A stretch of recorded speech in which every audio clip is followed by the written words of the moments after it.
Hi guys, today we will talk about how to turn on auto save videos on your WeChat app. We will go to turn on this mark or know how you can do that on your WeChat app. All you have to do, you just go down here, you click here on me, then it's going to take you to next window. Then you just click here on settings, then you come to settings window here.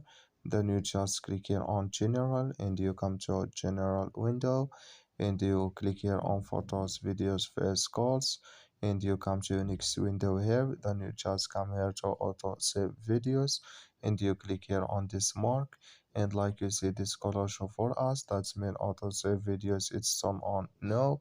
So that's all you have to do to turn on this on your WeChat app.